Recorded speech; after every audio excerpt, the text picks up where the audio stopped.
everybody. I am here to announce a new Follow Boss feature that just got released a few days ago. So if you haven't seen it, Follow Boss silently released this, and it's been in the Follow Boss community and a topic of hot debate. Not really debate, but I guess like just some, questions about what is it, how do we use it, and things like that. Wanted to be one of the first people to tell you about these deal fields and to show you the difference between the two, how you can use it to empower your Follow Boss, and we'll just get started. So I'm inside the contact profile right now.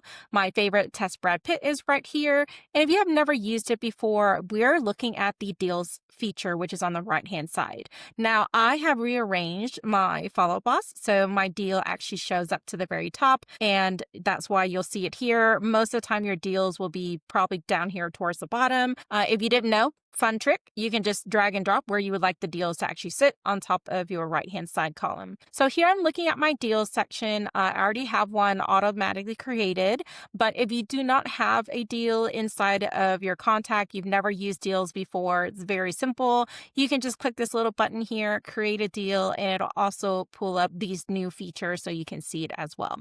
I'm going to go ahead and pop into 133 Main Street and take a look at it. So right here is my new deal. As you see, this is a buyer. Now I've already added my price, my close date, things like that. That was already there. That has not changed. What you now see are a few more additional deal fields. So this is the Earnest Money Due. Most people will have this either called as a deposit or the earnest money, depending on your state or market. So this is a deadline that it's due. The next one is mutual acceptance. This will most likely be the mutual acceptance date, the date that your contract was signed. We like to call it executed date or the signed offer date. So mutual acceptance is basically when the two parties come together, said they want to make a deal work, and they have both signed some type of agreement to get that offer or that contract under in escrow. So that's what mutual acceptance date is. Due diligence is sometimes called option period inside of Texas. We like to call it inspections deadline in Colorado. Now, we also have inspections resolution as well as inspection objection. So this would be our inspection objection is where I will most likely put here for my due diligence deadline. That is a date that I need to make some type of negotiations with the repairs. So this is when I'm doing all my due diligence, what my deadline is. Some states and markets will have multiple due diligence dates like California. So we won't be able to do that there, but we'll talk about what you can do if you're missing some additional dates that you want to add in. Final walkthrough is also new. So basically it is what it is. It's usually the final walkthrough right before closing. So whenever you get that solidified, you would want to make sure that you update this date field. Now, some people do the final walkthrough the same day. Some people do a couple days before. Some people completely skip it. So normally when I'm filling out a new deal, I will probably leave this blank until I actually get my final walkthrough date confirmed and scheduled with the other party. So I will usually not fill that out, especially moving forward with my deals. Next is possession date. It is exactly what it says. When is the day that your client is taking possession of the property? So that usually is going to be the closing date of the contract. Sometimes there's a post-possession. You can put that date in there. So whatever you have negotiated, add that in there. So a few things about this. I do like this because this really gives you a good outline of what you kind of can track. Problem with this is you cannot use this inside of email templates. So merge fields for these new deal fields are not available. You also cannot pull them into the smart list as well. So you cannot take a look at that. If you're using any automations or triggers, I did look at automations 1.0. We have another account that's using automations 2.0, which will be rolling out pretty soon before the end of the year. And they are not able to be triggered inside of automations yet. So with that being said, this will only house your information, meaning it'll just stay there. Won't really be able to use in any of the other features yet.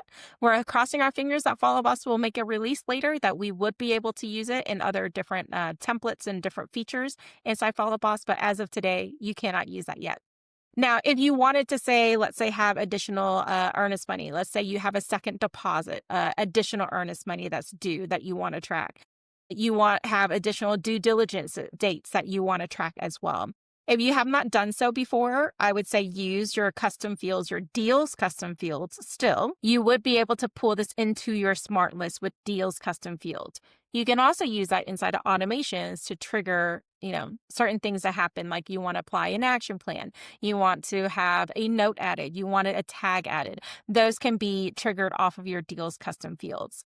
Now, as a TC, we are still using Deals custom fields. We are going to start using this as well. We'll probably have to have earnest money here as well as still in our Deals custom fields because one, this is just to store information at a glance. Number two, I want to be able to use smart lists. So these Deals custom fields are really important.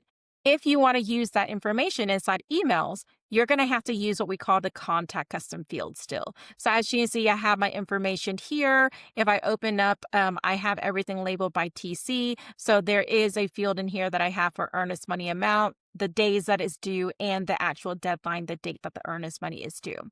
So that's just a quick tip on how to use some of these features. We're hoping that we'll be able to bring more value to you as we get some of these new features released right on time for unlock. If you haven't already got your tickets, it is November 3 through 5 in Las Vegas. Real Estate Collective have the lab mastermind right after that as well on Thursday, November 6th, where we bring you tips and tricks like this. We open up our playbooks. We show you how we're using our follow-up boss, and you'll be able to walk away and build some stuff alongside with us. We'll give you some pros and cons exactly like this, like how we're using it, how we're not using it, and how we wish there's certain things that would come up in the future release in the roadmap that we would love to submit to the Follow Boss support team. So come join us, and we hope to bring you more videos like this in the future. Thank you.